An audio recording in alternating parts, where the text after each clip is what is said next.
बिस्मिल्लाहिर्रहमानिर्रहीम। आज भी हमारा टॉपिक जो है वो ब्रेस्ट फीडिंग के रिलेटेड है। नो डाउट आपके लिए ये कोई नई चीज़ नहीं है। Being student of human nutrition and dietetics, आप इससे वेल फैमिलियर हैं और अक्सर हम टर्म्स यूज़ करते हैं, infant formula, breast feeding, exclusive breast feeding. तो इस तरह की चीज़ें आप पहले ही जानते हैं। इसके बेनिफिट्स भी आप काफ़ी हद तक समझते हैं। माँ के लिए भी बेनिफिट्स हैं, बच्चे के लिए भी बेनिफिट्स हैं और सोसाइटी के लिए भी ये बेनिफिशियल है।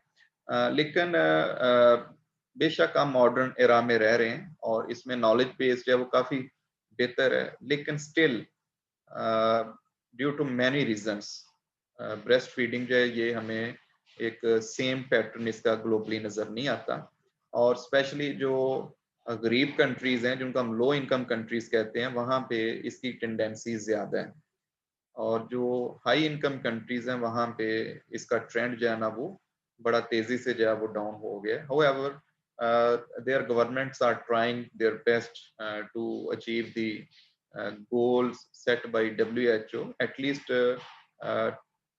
50% kids should be breastfed up to 2025. This goal has been set by the WHO. Luckily Pakistan जो है वो इसके करीब तरीन है ऑलरेडी।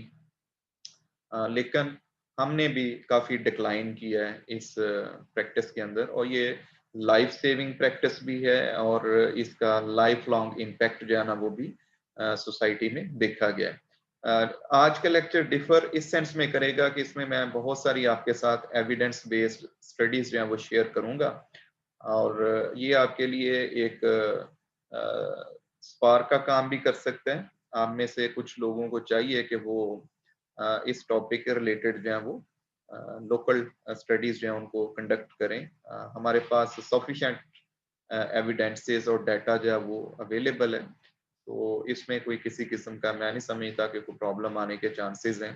तो हमें इस एरिया को भी टैप करना चाहिए। तो जो इसमें चीज़ें हम देखेंगे वो बेसिकली इसके डिटर्मिनेंट्स होंगे कि क्यों इसकी इनिशिएशन जो है ना वो हमें एक जैसी नज़र नहीं आती, और एक खास पैटर्न जो है वो ग्लोबली हमें नज़र क्यों नहीं आता। तो इसके डिटर्मिनेंट्स कौन से हैं, और इसी तरह इसकी एपिडेमियोलॉजी हम देखेंगे, जिसमें हमें आइडिया होगा कि low income country, middle income countries, low income countries and high income countries, वहाँ पे इतनी वेरिएशन जो हैं वो क्यों एग्जिस्ट करती हैं। और at the end we will see benefits of breast feeding through evidence studies for the kids as well as for the moms.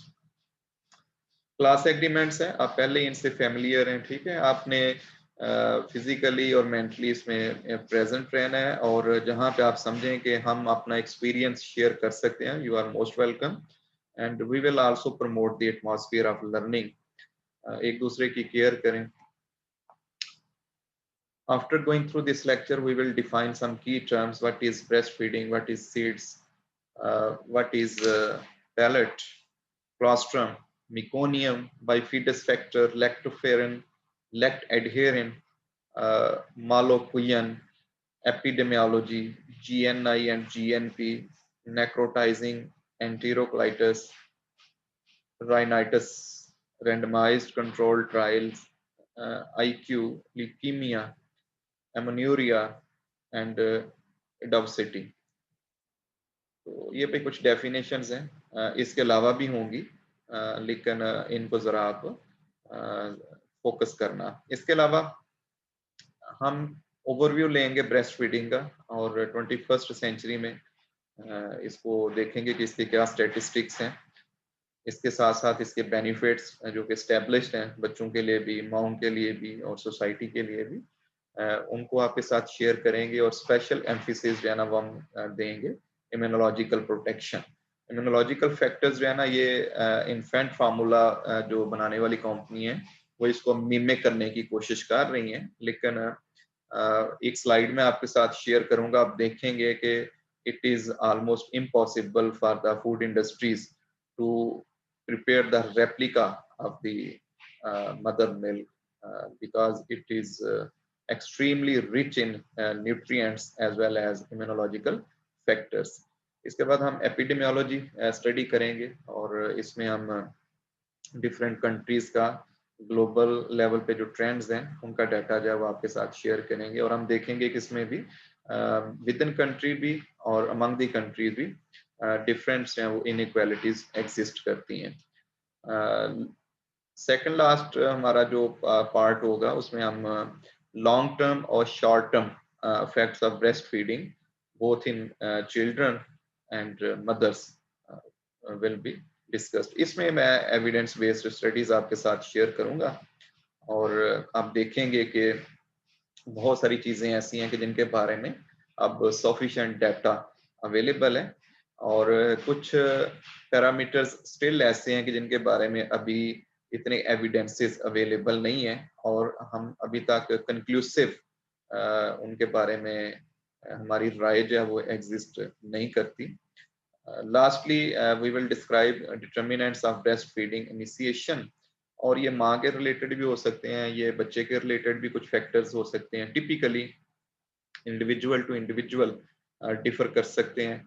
इसके अलावा maternal experiences and exposure to breast feeding ये भी बड़ा मैटर करता है, और हेल्थ केयर सिस्टम उसकी तरफ से क्या सपोर्ट एग्जिस्ट करती है, अगर कोई चैलेंजेस और इश्यूज आते हैं तो उस कंट्री के हेल्थ केयर सिस्टम जो है वो उसको कैसे सपोर्ट करते हैं। इसके अलावा फ्रेंड्स और फैमिलीज का भी काफ़ी ज़्यादा इम्पैक्ट जो है वो नज़र आता है। ऑफ कोर्स सोशियो इकोनॉमिक्स और डेमोग्राफिक्स जो है वो भी मैटर करते हैं। तो ये भाई आउटलाइन है जिसको हमने गो थ्रू करना है। Let's start from the breast feeding. Breast feeding basically is an unequal way of providing ideal food for the healthy growth and development of the infants। इसका कोई बेसानी नहीं है, ब्रेस्ट फीडिंग का जो है अनपैरेलल ये कह लें या अनइक्वल वे है बच्चे को आइडियल न्यूट्रिएंट प्रोवाइड करने का, जिसकी वजह से उसकी ग्रोथ एंड डेवलपमेंट जो है वो बेहतर होती है। ग्लोबल लेवल पे अगर देखा जाए, कंसेंसस या रिकमेंडेशन की बात की जाए, तो एक्सक्लूसिव ब्रेस्ट फीडिंग की बात की जाती है for first 6 months of life, so that the individual can achieve optimal growth, development and health। and what is meant by exclusive breastfeeding, इसका मतलब है कि बच्चे को दूध के सिवा कोई और चीज नहीं देनी, ठीक है, कोई लिक्विड कोई सॉलिड दूध के अलावा उसको पहले 6 माह नहीं देना, ठीक है। इवन पानी भी नहीं, पानी की रिक्वायरमेंट भी उसकी ब्रेस्ट फेड मिल्क से पूरी होनी चाहिए, और in case of any health issue medicine are permitted, और विटामिन्स और मिनरल सप्लीमेंट्स जो हैं, किसी तरह इम्यूनाइजेशन के लिए विटामिन ए के सप्लीमेंट्स अगर बच्चों को दिए जाते हैं, तो इस तरह की चीज़ें जो हैं वो even during the duration of exclusive breast feeding जो है वो दिए जा सकते हैं। अब ब्रेस्ट फीडिंग जो है इसकी इम्पोर्टेंस आगे मैं आपके साथ शेयर करूंगा, लेकिन करंटली इसकी अगर हम स्कोप की बात करें तो only 30% of the infants are exclusively breast fed, और इस प्रॉपर ब्रेस्ट फीडिंग ना होने की वजह से 0.8 मिलियन के करीब जो है वो बच्चों में हर साल डेथ हो जाती है, ठीक है। तो जो सब ऑप्टिमल लेवल्स हैं ब्रेस्ट फीडिंग के, they are contributing to 0.8 million infant death, which is a huge number। अब इसको नंबर को कम करने के लिए WHO ने कुछ गोल्स सेट किए हैं, और just in 2025 they are interested to increase at least 50% rate of exclusive breastfeeding in the first 6 months। मैं पहले भी आपसे बात कर चुका हूँ कि पाकिस्तान जो है वो ऑलमोस्ट 48% के करीब ब्रेस्ट फीडिंग यहाँ पे एग्जिस्ट करती है। नो डाउट हमारी सोसाइटी में just like other developing countries and least developed countries breast feeding rates जो थे वो ज्यादा थे, ठीक है। लेकिन वक्त के साथ साथ जो है ये जो डिटर्मिनेंट्स की फॉर्म में हम चीजें आपके साथ डिस्कस करेंगे, इसके अंदर काफी हद तक डिक्लाइन आया है, ठीक है। तो इसमें हम लोग भाई as a human nutrition and dietetics जो स्टूडेंट्स हैं, इसके अंदर अपना इफेक्टिव रोल जो है वो प्ले कर सकते हैं। जहाँ कहीं भी मौका मिले आप लोगों को इसके बारे में अवेयरनेस जो है वो क्रिएट करने की कोशिश करनी चाहिए। अगस्त का महीना जो है वो ब्रेस्ट फीडिंग के हवाले से जो है वो ग्लोबल लेवल पे सेलिब्रेट किया जाता है, और हम भी इंस्टीट्यूशनल लेवल पे इसको हर साल जो है वो सेलिब्रेट करते हैं। बेनिफिट्स की अगर हम बात करें और स्पेशली बच्चे के लिए बात करें, तो ये बेस्ट स्टार्ट आप दे सकते हैं एक बच्चे को by providing the best milk. यानी वो अपने पीयर्स की निस्बत, अपने एज फेलोज की निस्बत उसको बेस्ट स्टार्ट मिल जाएगा। इसी तरह उसके लिए परफेक्ट न्यूट्रिशन का काम करता है, क्योंकि इसके अंदर बहुत सारे विटामिन्स, मिनरल्स और इम्यूनोलॉजिकल फैक्टर्स एग्जिस्ट करते हैं, जो ग्रोथ एंड डेवलपमेंट और protection from infectious and non communicable diseases उनका रोल एग्जिस्ट करता है। ठीक है, तो ये चीजें हमें इन्फेंट फार्मूला में नहीं मिलती। एक नेचुरल वे है, अगर हम चाहते हैं कि बच्चों का डेथ रेट जब ग्लोबली कम किया जाए, we should promote the breast feeding. माँ के लिए भी इसके भी बहुत सारे बेनिफिट्स हैं। ठीक है, कई टाइप का उसको जो कैंसर है, फॉर एग्जांपल उसका ब्लड प्रेशर जो है उसको रिड्यूस किया जा सकता है। टाइप 2 डायबिटीज जो है इसकी रिडक्शन हो सकती है। ओवरियन कैंसर और ब्रेस्ट कैंसर के चांसेस जो हैं वो कम है। और अगर हम बच्चों की बात करें तो they have less risk of asthma, ear related infections, SIDS, obesity, type 1 diabetes, diarrhoea and some respiratory diseases. लेकिन अभी तक देखा जाए तो इसमें ग्लोबल लेवल पे बहुत सारी वेरिएशन एग्जिस्ट करती है। जो डेवलप्ड कंट्रीज हैं वहाँ पे अभी 17%, 18% के करीब जो है वो ब्रेस्ट फीडिंग एग्जिस्ट करती है। और जो ग्लोबल अगर हम लेवल पे एवरेज निकालें तो ये तकरीबन 37% के करीब जो है वो एग्जिस्ट कर रही है। यहाँ पे इसके साथ साथ आईक्यू लेवल भी भाई 3 to 5 पॉइंट्स जो है इसके अंदर इम्प्रूवमेंट जो है वो स्टडीज के अंदर देखी गई है। इसके साथ साथ ये तकरीबन $1700 के करीब जो है वो कास्ट इफेक्टिवनेस ला सकता है। ठीक है, घर का जो बजट है उसके अंदर सेविंग की जा सकती है by using the mother milk.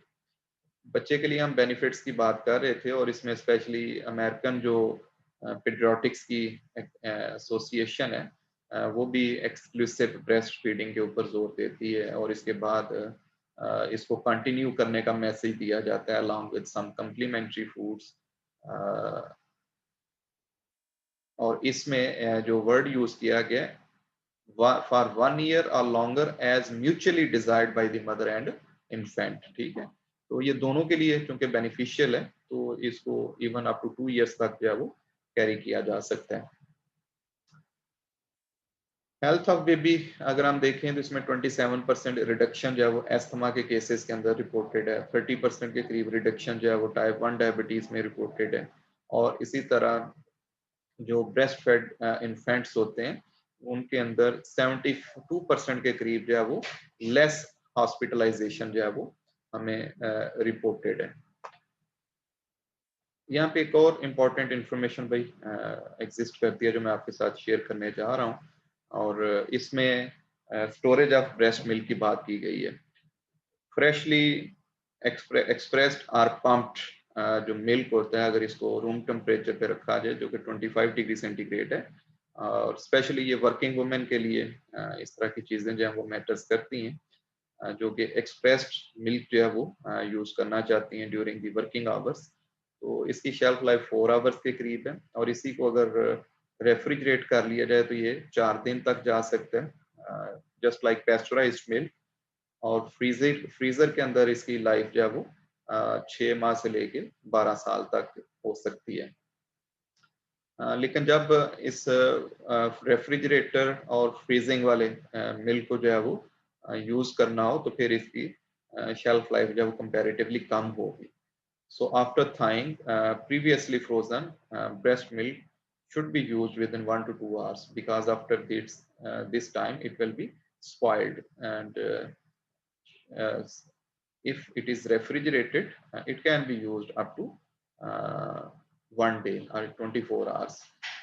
Freezing के बारे में कहा जाता है कि once you have thawed previously frozen breast milk, it should not be refreezed. ठीक है, उसको दोबारा रीफ्रीज नहीं करना चाहिए। बार बार फ्रीजिंग रीफ्रीजिंग जो है वो बैक्टीरियल ग्रोथ को प्रमोट करती है। Sometimes the kids are not going to finish the bottle, so leftover from a feeding if it is there, it should be used within 2 hours after the baby is finished feeding. और ये जो dietary guidelines हैं ये basically full term healthy babies जो हैं उनके लिए exist करती हैं। और अगर कोई इंडिविजुअल जो है वो प्री मेच्योर उसकी बर्थ हुई थी या वो सिक बेबी के तौर पे उसकी बर्थ हुई थी, तो फिर इसके लिए सजेस्ट किया जाता है कि पहले हेल्थ केयर प्रोफेशनल से मशवरा कर लिया जाए। माँ के लिए भाई हमने कैंसर के वाले से भी बात की है, उसको जो बेनिफिट्स मिलते हैं और less chances of cancer, specially ovarian cancer and breast cancer. इसके साथ साथ डायबिटीज होने के चांसेस हैं वो भी कम है। कुछ सोशल इवल्स हैं भाई सोसाइटी के अंदर। तो अगर माँ जो है वो स्मोकिंग करती थी बिफोर प्रेगनेंसी, तो इफ अगर उसने भाई इसको ड्यूरिंग प्रेगनेंसी इसको स्टॉप की है, तो ultimately there are less chances of picking this bad habit again. इसी तरह मनी सेवेज की हमने बात की है, around 1200 to 1700 US dollars these can be saved by the cooperation of the mother। फिर जो वेट गेन होता है ड्यूरिंग प्रेगनेंसी, इसका भी रैपिड अगर लॉस करना हो तो इसमें भी ब्रेस्ट फीडिंग जब अपना रोल प्ले करती है। Lactation provides contraceptive protection as a natural contraceptive. और इसमें स्टडीज जो हैं वो बताती हैं, जैसे इस वाली स्टडी में अगर हम देखें, exclusive breast feeding can be as much as 98% protective against pregnancy in the first 6 months। तो काफी हाई लेवल जो है वो इसका एक नेचुरल कंट्रासेप्टिव का जो है वो इसमें पाया जाता है।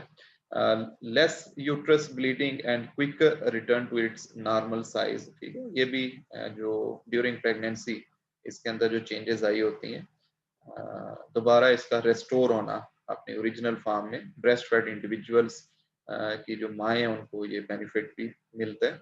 ब्रेस्ट फीडिंग में पुट द पाज इन मिनोपाज। मिनोपाज जो है उसमें एक नेचुरल वे जो है वो पास का, वो भी ब्रेस्ट फीडिंग इम्पार्ट करती है। Breast fed babies have better sleep pattern, that means you will also. तो माँ भी भाई अगर बच्चा जो है वो उसकी नींद प्रॉपर होगी तो माँ भी अपनी नींद पूरी कर सकेगी। अदरवाइज ये बहुत बड़ा एक इशू होता है न्यूली जो नई नई जो माएँ बनती हैं उनको भी ये मेजर प्रॉब्लम आता है, ठीक है, बच्चे को हैंडल करने में। और अक्सर वो नींद पूरी ना होने की वजह से खुद भी डिस्टर्ब रहती हैं। Human milk is the ideal nutrition for human babies, and both parents and baby receive many benefits from breastfeeding. It is also known as chest feeding or body feeding and pumping. So, less overall chances of illness, lower risk of ear, lower respiratory and gastrointestinal infections. Uh, Feeding human milk reduces the risk of allergies in babies and toddlers. And babies fed with human milk have low risk of type 1 and type 2 diabetes. Similarly, babies that suckle at human nipple have few speech and orthodontic issues, and a lactating parent has a reduced risk of breast and ovarian cancer. Similarly, lactating parents have less bleeding after delivery. Human milk studies have shown breastfeeding reduces risk of sudden infant death syndrome, SID भाई जिसको हम बोलते हैं। ये कह लें कि इसकी अनएक्सप्लेन्ड रीजन है, अभी तक इसको अनएक्सप्लेन्ड डेथ का नाम दिया जाता है। And usually it happens during a slip of a seemingly healthy baby less than a year old। 1 साल से छोटे बच्चों में ये प्रॉब्लम होता है और सोते सोते बच्चे की जो है ना वो डेथ हो जाती है। इसको क्रिब डेथ का भी नाम दिया जाता है। क्रिब बेसिकली कह लें कि बच्चे के लिए जो एक खास किस्म का बेड तैयार किया जाता है कि जिसके इर्द गिर्द जो है वो कुछ बाउंड्री या वॉल जो है वो प्रोवाइड की जाती है ताकि बच्चा ना गिर सके। तो अमूमन चूंकि ये उसके वहां पे लेटे हुए डेथ हो जाती है, सोए सोए डेथ हो जाती है, तो इसको क्रिब डेथ का भी नाम दिया जाता है। ठीक है, तो 50% less chances of SIDS in breastfed children. ये एक स्टूडेंट ने भाई एज असाइनमेंट इसको तैयार किया हुआ इस इंफॉर्मेशन को, और इसमें हमें कंपैरिजन नजर आ रहा है ब्रेस्ट मिल्क का और फार्मूला मिल्क का। तो in terms of number of nutrients अगर देखें तो इसमें भी वाटर एग्जिस्ट करता है, इसमें भी वाटर एग्जिस्ट करता है। Carbohydrates as a source of energy, इसमें भी carbohydrates as a source of energy. Infant formulas में नो डाउट वो लैक्टोज का क्लेम करते हैं, लेकिन बहुत सारे इन्फेंट फार्मूलाज ऐसे हो सकते हैं कि जो नॉर्मल शुगर को जो है ना as a source of carbohydrates या स्वीटनेस जो है वो यूज कर रहे होते हैं। तो नेचुरल जो मिल्क है इसमें लैक्टोज और लिगोसेक्राइड्स पाए जाते हैं। लैक्टोज जो है भाई ये कह लें कि मिल्क शुगर कह लें इसका।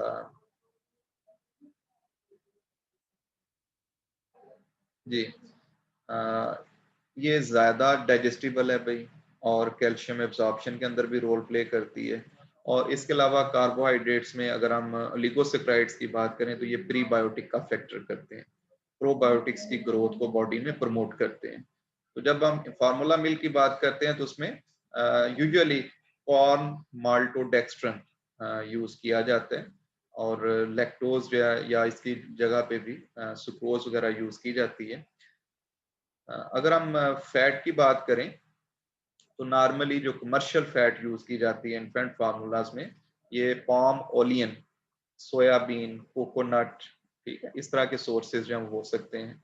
और अगर हम मदर मिल्क की बात करें तो इसमें एक large number of fatty acids जो है ना वो एग्जिस्ट करते हैं, और स्पेशली इसमें linoleic acid, linolenic acid, EPA, DHA जो एसेंशियल फैटी एसिड्स जो हैं वो ज़्यादा क्वांटिटी में एग्जिस्ट करते हैं, और ये ब्रेन या नर्वस सिस्टम और आई साइट या आई हेल्थ जो है ना उसके लिए बड़े इम्पोर्टेंट है। इसके अलावा मिनरल्स की बात करें तो यहाँ पे आपको हो सकता है 5-10 के करीब मिनरल्स नजर आ रही हैं, जबकि लेफ्ट साइड पे अगर हम फोकस करें almost all type of minerals they are present in mother milk. Enzymes में से भी ट्रिप्सन यहाँ पे एग्जिस्ट कर रहा है, ठीक है। जबकि इन्फेंट मदर मिल्क के अंदर अगर हम देखें तो इसमें जो एंजाइम्स भी माँ में पाए जाते हैं भाई, एमिलेजेस हैं, लाइपेजेस हैं, ठीक है, ये सारे इसके अंदर एग्जिस्ट करते हैं। तो इसकी वजह से इसकी डाइजेस्टिबिलिटी जो है ना वो ज़्यादा बेहतर होती है। अमाइनो एसिड इसमें प्रोटीन की क्वांटिटी पे फोकस किया जाता है, क्वालिटी पे इतना ज़्यादा एम्फेसिस नहीं होता। और कुछ न्यूट्रिएंट्स लाइक टॉरिन, कार्निटीन, इनको जो है वो स्पेशली यूज़ करने की कोशिश की जाती है।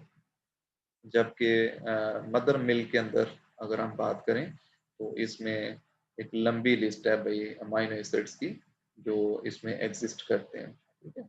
वाइटामिन्स भी सिलेक्टेड हैं, मिनरल्स भी सिलेक्टेड हैं।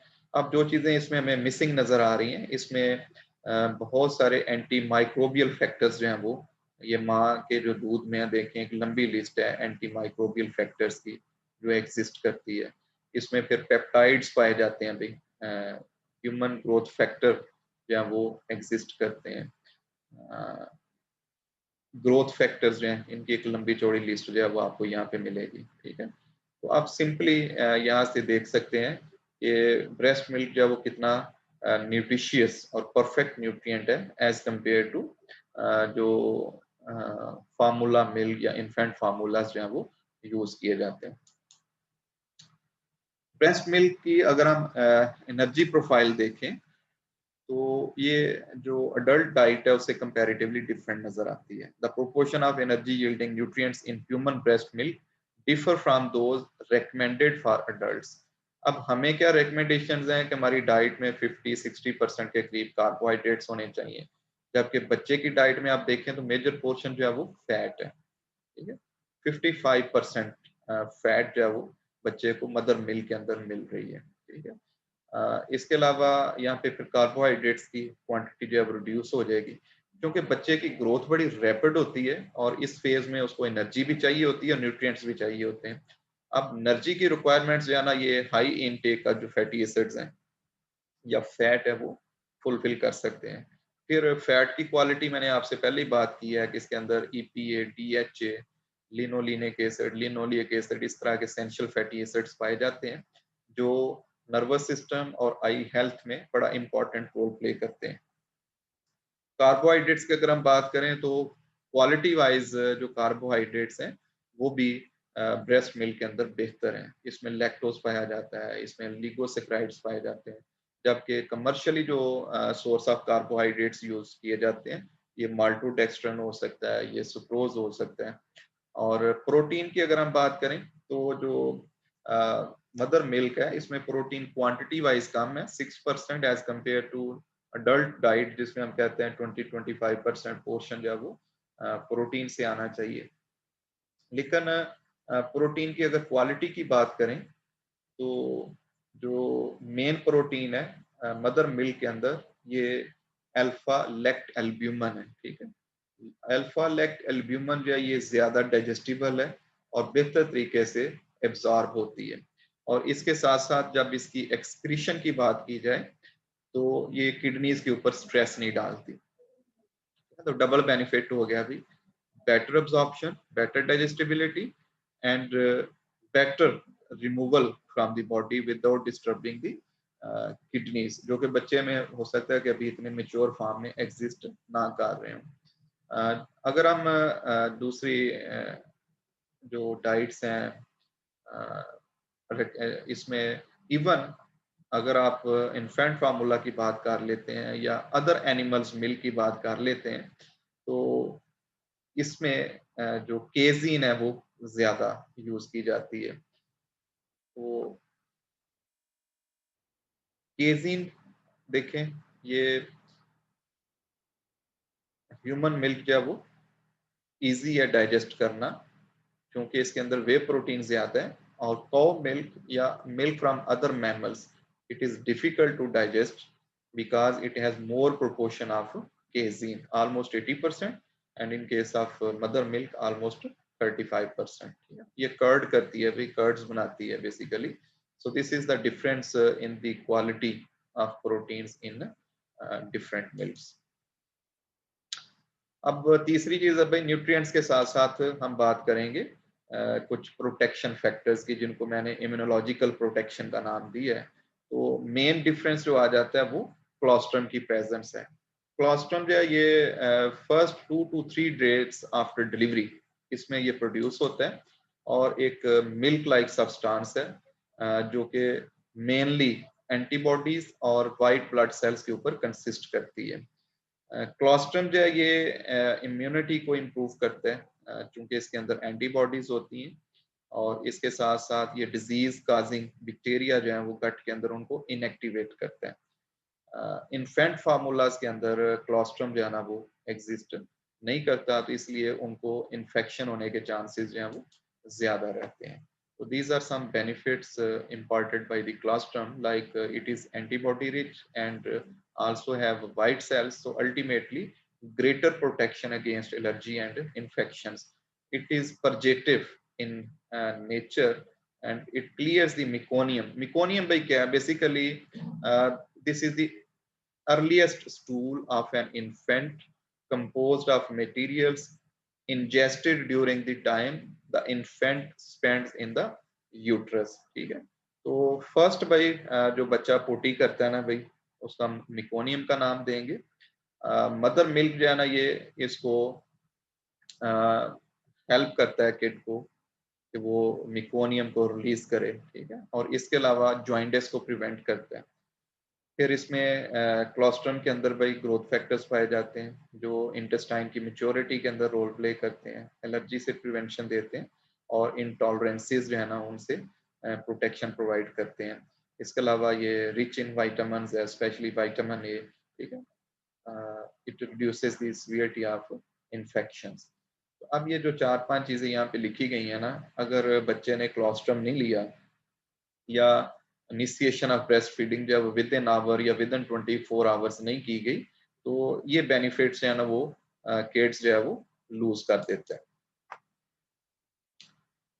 एंटी इन्फेक्शन की भाई हम बात कर रहे थे और एंटीबॉडीज की डेवलपमेंट की बात कर रहे थे। तो बेसिकली फिनोमेना क्या है कि once mother is infected, the white cells in mother's body make antibodies to protect the health of the mother.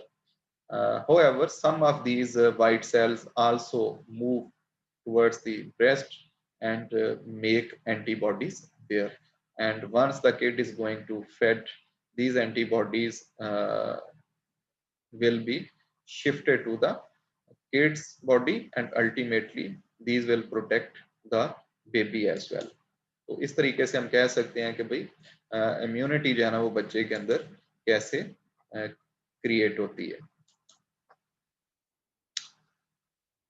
क्लोस्ट्रम के अलावा भी ब्रेस्ट मिल्क में कुछ ऐसे फैक्टर्स पाए जाते हैं, कुछ ऐसे कंपोनेंट्स पाए जाते हैं जिनकी वजह से बच्चे को या स्ट्रॉन्ग इम्यून सिस्टम मिलता है। तो इसमें एक बाइफिडस फैक्टर की बात कर लेते हैं। बाइफिडस फैक्टर बेसिकली लैक्टोबैसिलस बाइफिडस बैक्टीरिया की बात हो रही है। ये बच्चे के अंदर उसकी डाइजेस्टिव ट्रैक्ट की हेल्थ को बेहतर करते हैं और अल्टीमेटली हार्मफुल बैक्टीरिया की डेथ को भी काज करते हैं। ठीक है, तो दोनों फायदे दे रहे हैं भाई, डाइजेस्टिव हेल्थ को भी बेहतर रखेंगे, डाइजेस्टिव ट्रैक्ट की जो हेल्थ है, और इसके साथ साथ हार्मफुल बैक्टीरिया की ग्रोथ को भी रोकते हैं। लैक्टोफेरन भाई एक आयरन बाइंडिंग प्रोटीन है जो कि ब्रेस्ट मिल्क में पाई जाती है और ये आयरन की एब्जॉर्प्शन में भी हेल्प करती है और बैक्टीरिया को भी किल करने में एंटीसेप्टिक का रोल भी परफॉर्म करती है। इसके साथ साथ लैक्ट एडहेरेंट भी एक स्पेशल किस्म की प्रोटीन है जो मदर मिल्क में पाई जाती है और it is effective against diarrhoea causing viruses. Growth factor की बात करें तो ये भी माँ के दूध में पाया जाता है और ये स्टिमुलेट करता है development and maintenance of infants digestive tract. Lipase enzyme भाई, लाइपेज जो है वो फैट की ब्रेकडाउन के लिए चाहिए। मिल्क की जो चूंकि फैट कंटेंट जो है वो ब्रेस्ट मिल्क के अंदर काफी हाई लेवल पे एग्जिस्ट करता है, तो लाइपेजेस का होना भी बहुत जरूरी है। तो naturally lipase is present in mother milk, protects the infant against infections. Allergy and disease protection. Breastfed infants have a lower incidence of allergic reactions like asthma, skin rashes, etc. And it also protects against the development of cardiovascular diseases and elevated uh, blood pressure.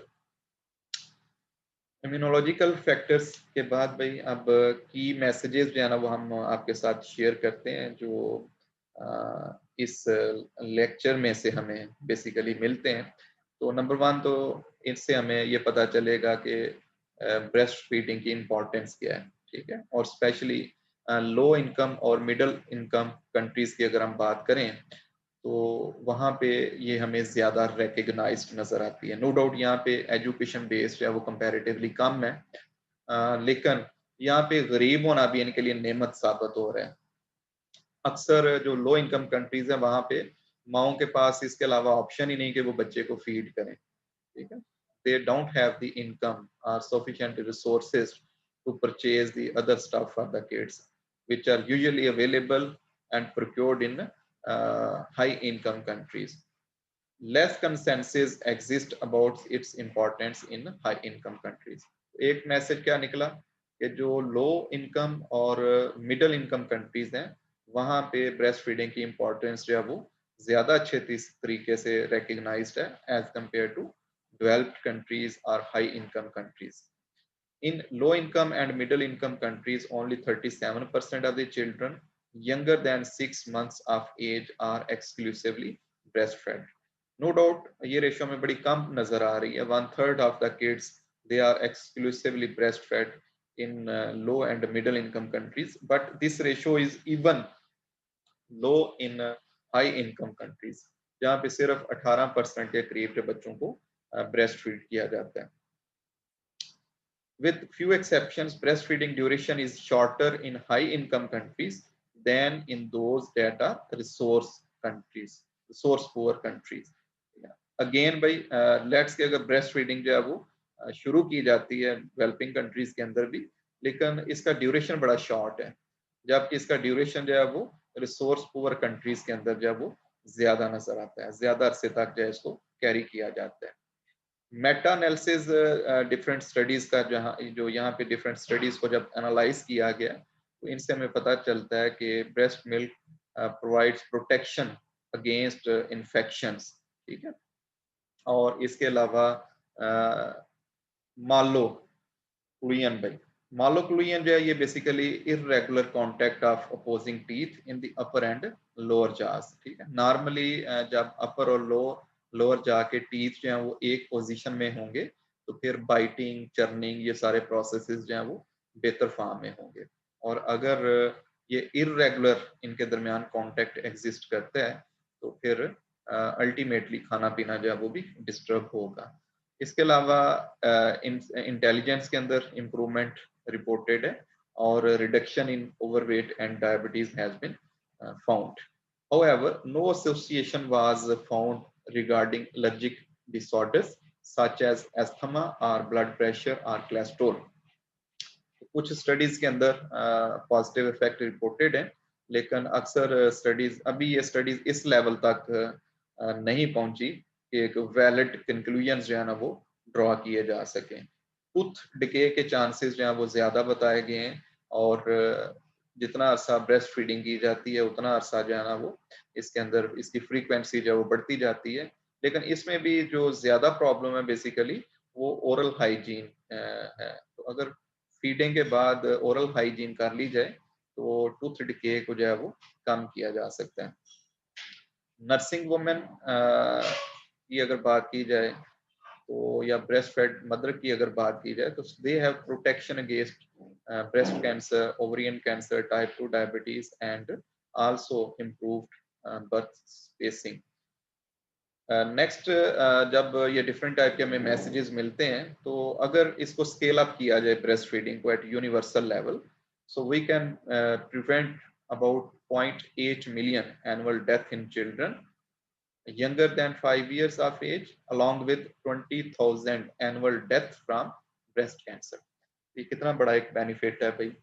Without any investment we can save 20,000 women जो कि breast cancer की वजह से जिनकी death हो जाती है, और इसी तरह 8 लाख के करीब बच्चों की डेथ को रोका जा सकता है जो कि अंडर 5 इयर्स के अंदर जिनकी डेथ होने के चांसेस होते हैं। Outcomes of studies done with modern biological techniques have suggested novel mechanisms that characterized breast milk as a personalized medicine for infants. तो जितनी प्रोफाइल भाई हम देख रहे थे न्यूट्रिएंट्स की, इनसे हमें पता चलता है कि ब्रेस्ट